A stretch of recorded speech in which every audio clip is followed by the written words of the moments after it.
대치동 강사의 수학 클리닉 시리즈입니다. 앞으로 여러 주제로 설명을 할 건데 그 중에 이번에는 시각화를 주제로 하고 있는 동영상이고요. 두 번째 동영상입니다.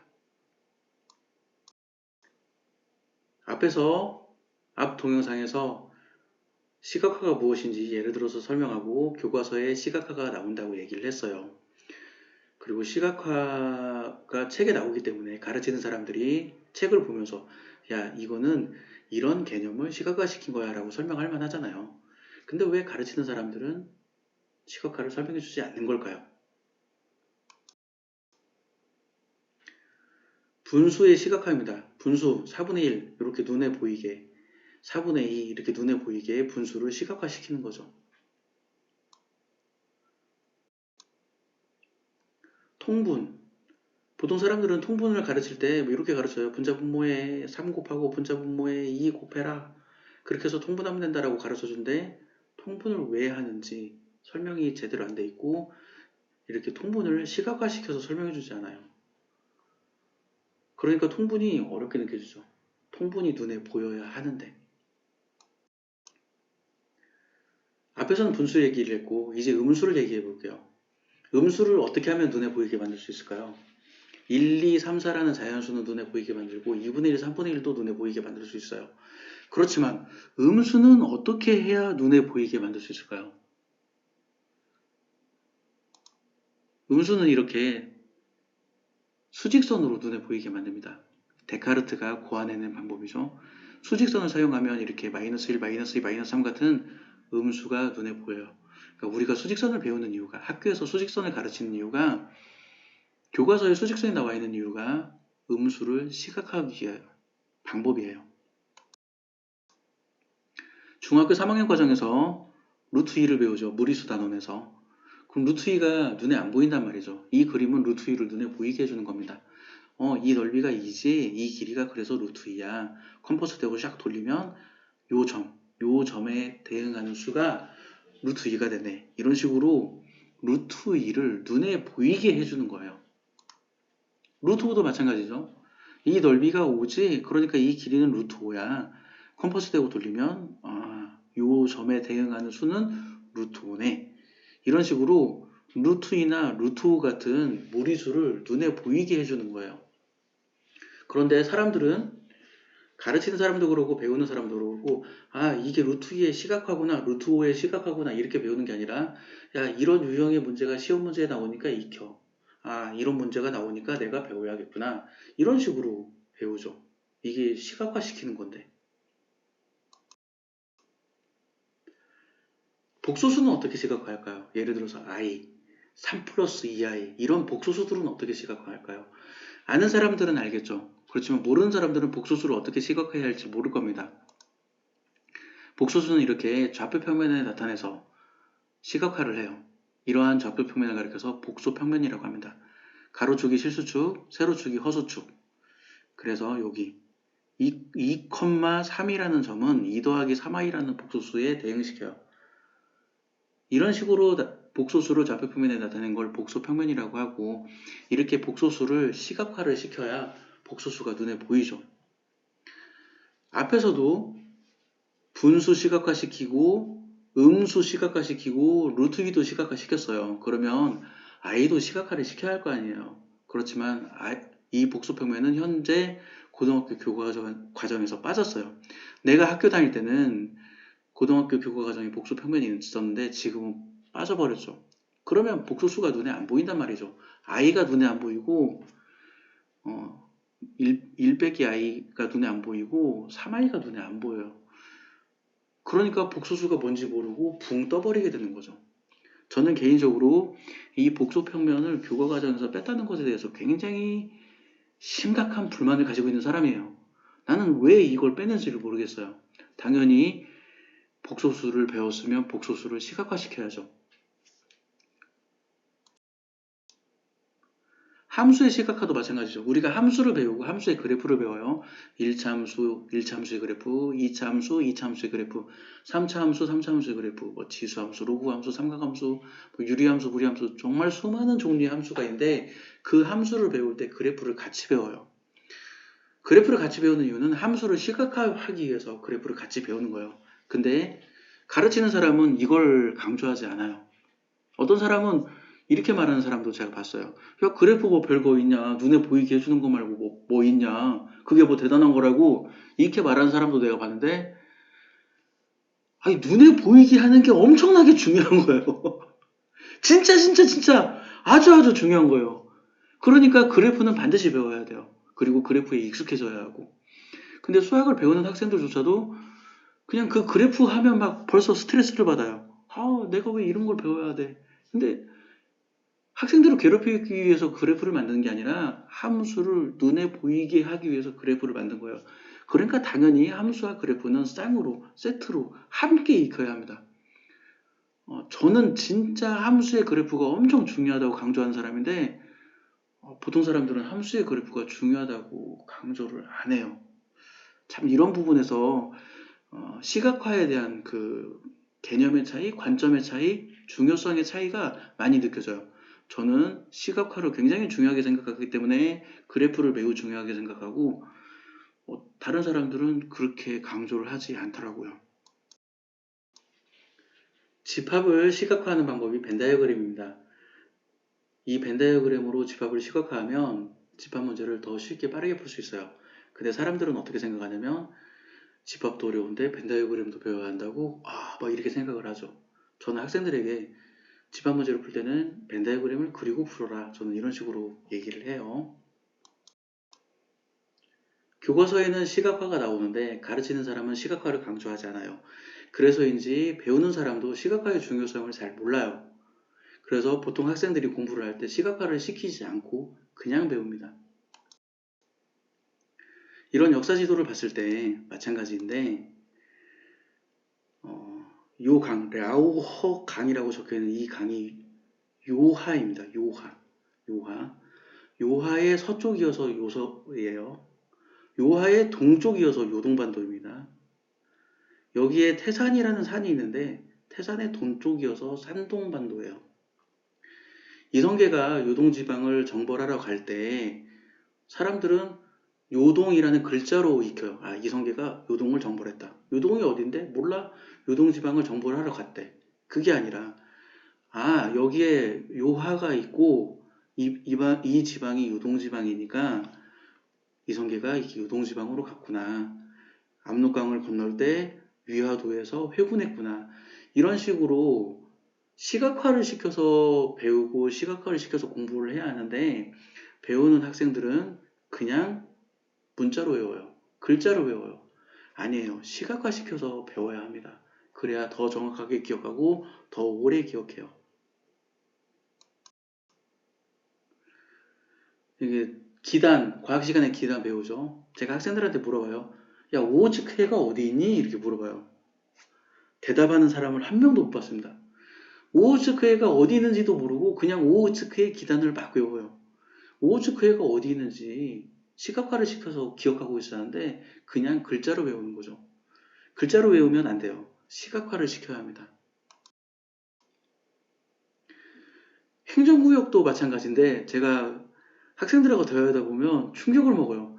강원도, 경상도 이러한 지역이 있다는 건 아는데 강원도가 어디 있는지를 몰라요. 춘천시가 어디 있는지는 몰라도 강릉시가 어디 있는지는 몰라도 강원도가 어디 있는지는 알아야 할 거 아니에요. 강원도, 경상북도 이런 것들 여기가 울산이지, 여기가 부산이지, 여기가 대구지, 여기가 대전이지, 여기가 세종이지, 여기가 광주지 이런 식으로 굵직굵직한 지명은 알고 있어야 하지 않겠습니까? 근데 학생들은 그냥 이름만 알아요. 그리고 전라북도 그냥 이름만 알아. 충청남도 이름만 알아. 어디 있는지는 몰라요. 당연히 시각화를 시켜서 배워야 합니다. 근데 학생들은 시각화 시키지 않고 글자만 외워요. 그러니까 자꾸 헷갈리죠. 곱셈공식 같은 경우도 마찬가지인데 학생들은 이거를 그냥 a 더하기 b의 제곱은 a 제곱 더하기 2ab 더하기 b 제곱 이런 식으로 글자로 외워요. 그럼 글자를 안 외우면 어떻게 하냐? 자, 앞에 거 제곱, 뒤에 거 제곱, 두 개 곱해서 2배 이런 식으로 시각화시켜서 익혀야 돼요. 그래야 이런 거 전개를 합니다. 정말 놀랍게도 이거는 외우고 있는데 아래 거 전개 못하는 학생들이 있어요. 있어요. 어떤 사람은 이게 안 믿어지겠지만 있습니다. 이것도 마찬가지죠. 인수분해를 외울 때 그냥 문자로 외워요. 문자로 외우는 게 아니에요. 시각화 시켜야 돼요. 그래야 이런 인수분해 문제를 딱 봤을 때 이렇게 인수분해가 돼요. 물론 이게 한 번 더 되긴 하지만 그걸 적지는 않았어요. 이렇게 인수분해를 시킬 수 있어요. 그냥 문자로 외워버리면 이러고 인수분해 시키면 못해요. 그러니까 이런 공식을 외울 때도 시각화를 시켜서 외워야 하는데 학생들은 시각화를 시키지 않고 그냥 문자로 외우죠. 삼각비도 마찬가지예요. 사인 30도는 2분의 1이다. 코사인 30도는 2분의 루트 3이다. 숫자를 외워요. 어떻게 하면 내가 숫자를 잘 외울까 봐 그런 걸 고민해요. 근데 당연히 숫자도 외워야 하지만 그거보다 더 중요한 건 뭐냐면 시각화예요. 이 그림을 기억하고 이 그림을 떠올리면서 사인 30도, 코사인 30도를 생각해야 돼요. 이 그림을 기억하고 이 그림을 떠올리면서 사인 45도, 탄젠트 45도를 생각해야 돼요. 근데 학생들은 삼각비를 이런 식으로 시각화시키지 않고 단순히 숫자로만 외워요. 그러니까 삼각비가 나오는 문제를 못 풀어요. 시각화시켜야 합니다. 그래서 저는 학생들한테 계속 그리라고 그래요. 손으로 그려라. 계속 그려라. 사인 30도가 얼마인지 안 떠올라? 그림 그려. 그림 그려. 계속 그려. 언제까지? 한 40번 그려봐. 40번 그리면 이 그림이 머릿속에 사진처럼 기억될 것이다. 그러면 삼각비에 관련된 문제를 빨리 풀 수 있다. 저는 학생들한테 그렇게 설명을 하는데 학생들은 이게 귀찮으니까 손으로 계속 그리기 귀찮으니까 이걸 외우려고 그래요. 근데 외워도 문제를 잘 못 풀어. 왜 그러냐면 시각화가 되어 있지 않기 때문이죠. 도형에 관련된 수많은 공식들은 문자로 외우는 게 아니라 시각화를 시켜서 외워야 돼요. 대표적인 예를 들을게요. 이거 말고도 그냥 도형에 관련된 거의 대부분의 공식은 시각화를 시켜서 외워야 한다고 생각해야 합니다. 문자로 외우는 게 아니에요. 보통 이게 내심에 관련된 넓이 구하는 공식을 이렇게 문자로 외워버리는데 그게 아니라 이걸 딱 보고 둘레의 길이구나. 둘레의 길이구나. 둘레의 길이의 절반이네. 둘레의 길이의 절반에다가 내저번의 반지름을 곱하면 넓이가 나오는구나. 이런 식으로 이 공식을 문자로 외우는 게 아니라 시각화시켜서 외워야 돼요. 근데 사람들은 시각화를 안 시키고 그냥 문자만 외워요. 그러니까 문제를 못 풀지. 앞에서 교과서에 시각화가 나온다. 하지만 가르치는 사람은 시각화를 시키지 않는다. 배우는 사람도 시각화를 시키지 않는다. 그래서 결과가 이겁니다.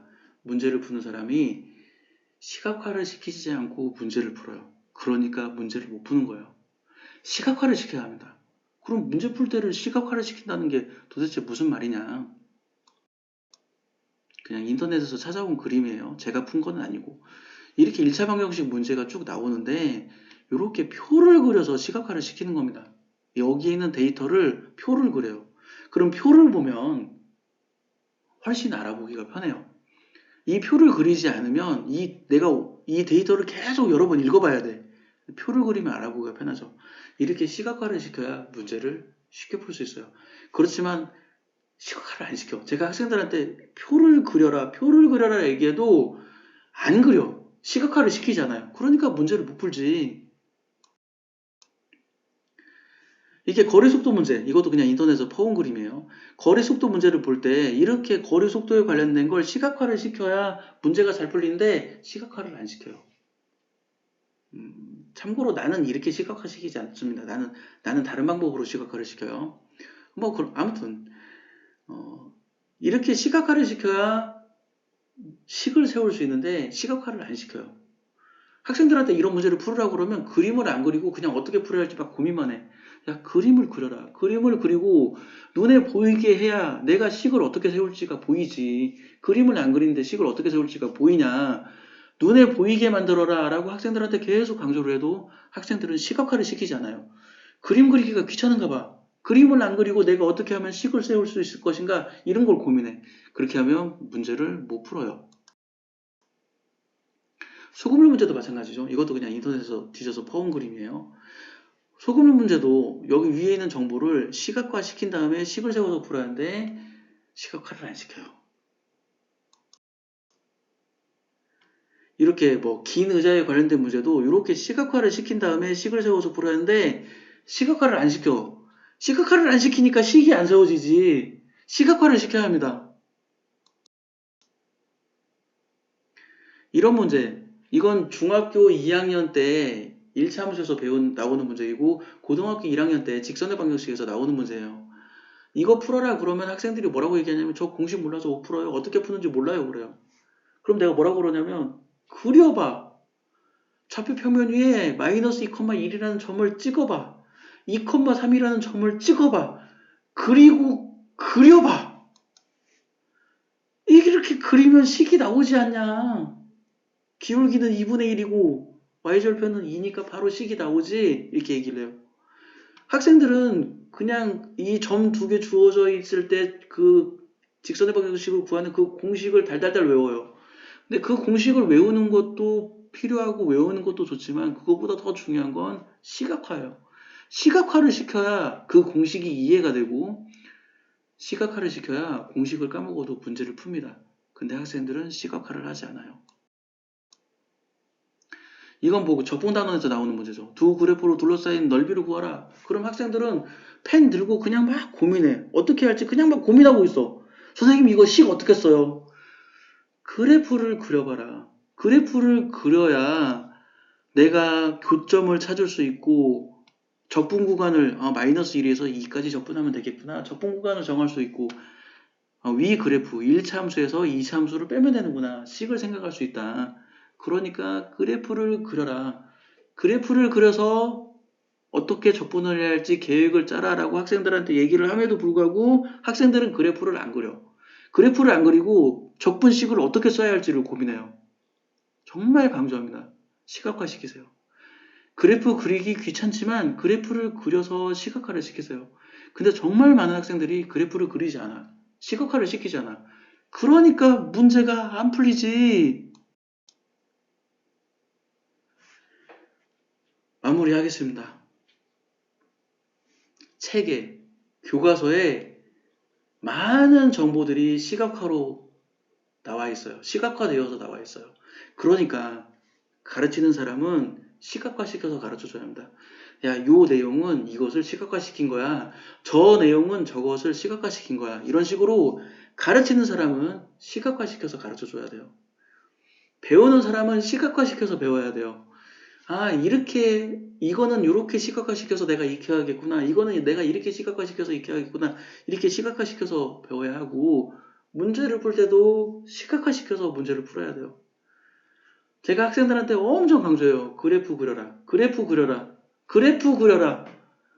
생각한 다음에 그래프를 그리지 말고 그래프를 그린 다음에 생각해라. 수학을 가르치는 나조차도 내가 그래프를 안 그리면 문제를 못 풀어. 왜? 눈에 안 보이니까. 그래프를 그려서 눈에 보이게 만든 다음에 그 눈에 보이는 그래프를 보고 내가 문제를 어떻게 풀어야 할지를 생각해야지 눈에도 안 보이는데 문제를 어떻게 풀지를 생각할 수가 없다. 그러니까 제발 그래프를 그려라. 라고 제가 학생들한테 엄청 강조해요. 그래도 학생들은 그래프를 안 그립니다. 자, 이제 제가 지금까지 이렇게 파워포인트로 촬영을 했는데, 녹화를 하고 있는데, 제가 이 자료를 만드는데 20시간이 걸렸어요. 와, 역시 칠판 앞에서 설명을 해야 좋을 것 같아요. 제가 이 다음부터는 이제 몇 가지 구체적인 예들을 칠판에 설명하면서 이런 문제는 이렇게 시각화시켜서 푼다. 이런 문제는 이렇게 시각화시켜서 푼다라는 것을 구체적인 예를 들어서 설명을 해드릴게요. 다음 동영상에서는 시각화에 대한 훨씬 더 구체적인 예를 설명하겠습니다. 발키리였습니다.